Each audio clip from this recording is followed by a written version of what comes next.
Use my code PAID10 to get 10% off your next order of Advanced GG. The Fortunate Star has everything you could ever want on a legendary Void bow in Destiny 2's Edge of Fate. No matter what your playstyle, there is a god roll here for you. With the most recent Solstice 2025, this bow is very easy to farm, and since this is a free update, there really is no reason that you shouldn't be out chasing all of the new weapons that Solstice 2025 has to offer. So in this video, we're going to go over the perks and the stats so you guys know what roles to be looking for when you guys are out there grinding Solstice. So Guardians, let's get into it.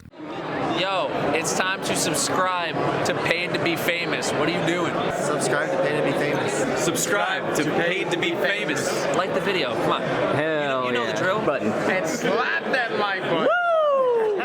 So like I said, this is a Void primary bow. It is a precision frame compound bow, longer draw time, optimized for damage. Now I went on Light GG to take a look at some other Void precision frames. As you can see, we have the Under Your Skin, which is a Void precision frame bow. And we have the Subtle Calamity Void Precision Frame Bow. Something I noticed that's kind of weird is that these other two precision frames, Under Your Skin and Subtle Calamity, they have an impact of 76, while the Fortunate Star only has an impact of 68, which I have no idea why this is doing less impact. And I don't have either of these two bows in my vault to test out the damage. So if the Fortunate Star is doing less damage than these two bows, that is truly unfortunate Star. But as you can see, comparing the stats, Fortunate Star does have the best stability, the best handling, highest reload speed, got a better ammo generation, a better airborne effectiveness, the highest aim assist. It's got a lot of good things going for it, and since it's a newer weapon, you can get tier 4, tier 5 versions, which are going to drop with multiple perks, and those perks can be enhanced. So getting into the perks, you've got Impromptu Ammunition, Dragonfly, Repulsor Brace, Transcendent Moment, Killing Wind, Archer's Tempo, and Successful Warm-Up. Impromptu Ammunition, a new perk, states that final blows increase ammo meter progress from all sources for a short duration. Dragonfly states that precision kills create an elemental damage explosion. You've got Repulsor Brace, defeating a void debuff target grants an overshield, and that overshield specifically grants an extra 45 HP, and that void overshield will last for 8 seconds. But if you're on a void subclass and have Echo of Persistence, it will last 12 seconds. And we also have Transcendent Moment. Final blows grant bonus stats based on the weapon's damage type alignment. Light elements grant stability and handling.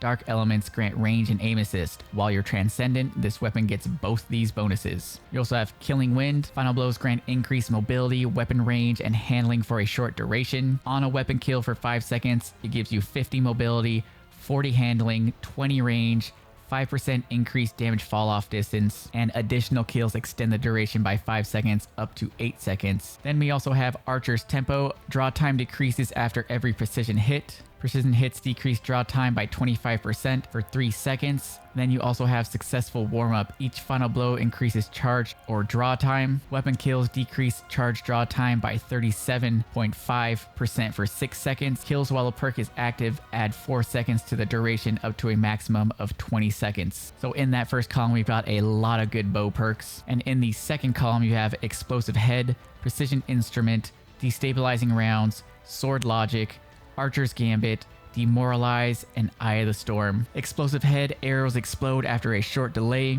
splits off 50% of the bow's body shot damage into an explosive payload that detonates in a 3-meter radius on impact.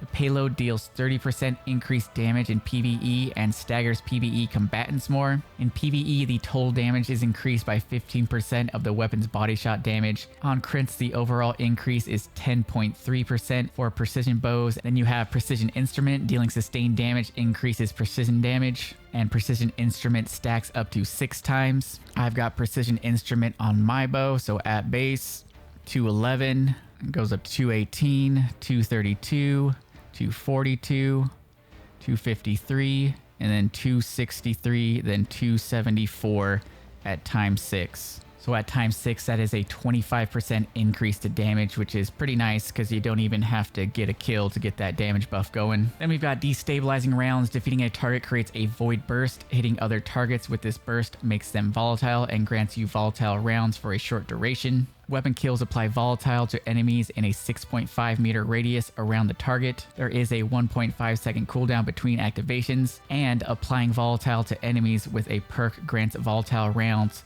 for 4.5 seconds. Then we also have Sword Logic. Final blows with this weapon grant bonus damage. The strength and duration of the bonus increases when more powerful targets are defeated. This stacks up to 4 times. 1 stack, 15% increase, 2 stacks, 25, 3 stacks, 35, and if you get 4 stacks, that is a 50% increase to damage.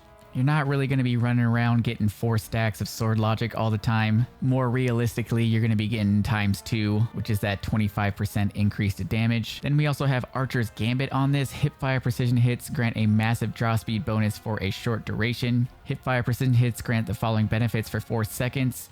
A 60% decreased draw time, and it also buffs your reload speed and reload duration multiplier. Then you have Demoralize. Precision final blows cause nearby targets to become weakened. It's a good perk, but unless you have a build that really benefits from the weakening debuff, I don't really know why you would choose this over destabilizing rounds. And then we have Eye of the Storm. This weapon becomes more accurate and boosts handling as your health gets lower. At its maximum strength, it grants you plus 30 handling, 40% decreased accuracy cone size, and 17% decreased accuracy cone growth. This is definitely a PvP perk. So those are all the perks, the stats. What is the god roll you guys should be looking for? Well, let's talk about PvP first. Polymer String is really good because it boosts your accuracy and it decreases the draw time, so you'll be able to fire faster. Compact Arrow Shaft is going to give you a +10 to reload speed and handling, so you reload it faster and you can pull it out faster. Archer's Tempo is going to be really good in the Crucible to decrease that draw time even more. Technically, Successful Warm-Up is a better version, but this requires a final blow, whereas Archer's Tempo